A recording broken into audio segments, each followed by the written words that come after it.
सबसे पहले तो अगर देखें तो इस फिल्म के जो डायरेक्टर हैं वो विक्टर हैं। पिछले दो में संजय गढ़वी थे, इस बार आमिर और कटरीना हैं हमारे साथ। देखिए, धूम 1 और धूम 2 बनाने के बाद हम सबको ये लग रहा था कि जब धूम 3 बनाया जाए तो इसे और बेहतर फिल्म कैसे बनाया जाए, क्योंकि हमारा मानना था कि धूम 2 धूम 1 से ज़्यादा बेहतर था। अभी धूम 3 को इससे और बड़ा और बेहतर कैसे बनाएं। तो जैसे कि आमिर ने भी अभी कहा, इस फिल्म में थोड़े और ज़्यादा जज्बात हैं जो धूम सीरीज़ में ज़्यादा होते नहीं हैं। फिल्म और बड़ी है और एक लार्जर पैमाने पे बनाई गई है।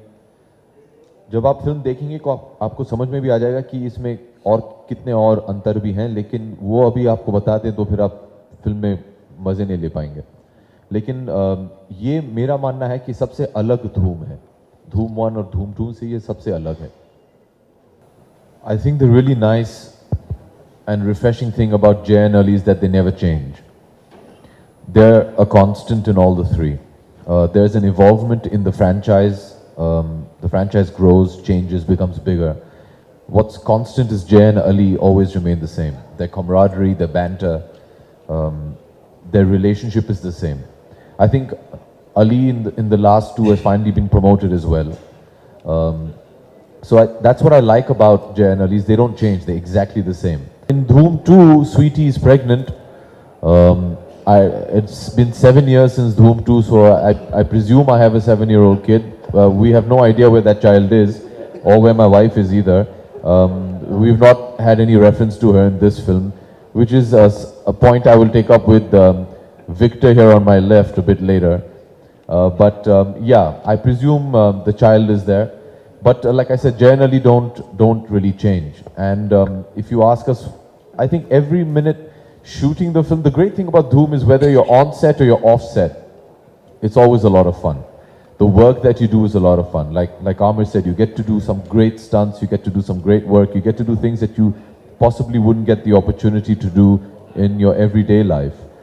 It's a fun film. Dhoom is about an attitude, it's about fun, it's about being daring.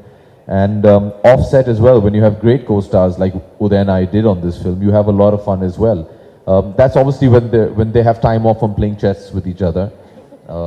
Then yeah, they used to spend time with us and we had a lot of fun. It's very important that the anti-hero does create that kind of excitement, because that gives you a challenge to fulfill. It gives you an obstacle which you need to surmount.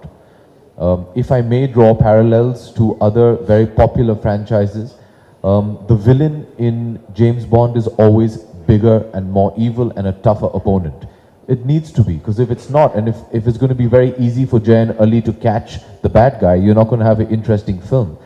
The anti-hero has to be somebody who you feel is not going to get caught. You have to believe that here's somebody who's going to be very difficult to catch. So it is imperative for the brand and for the franchise that the anti-hero is always going to create more excitement, because if it doesn't, then how will the good guys catch him? And they only look better when they do end up catching them. So it's very important.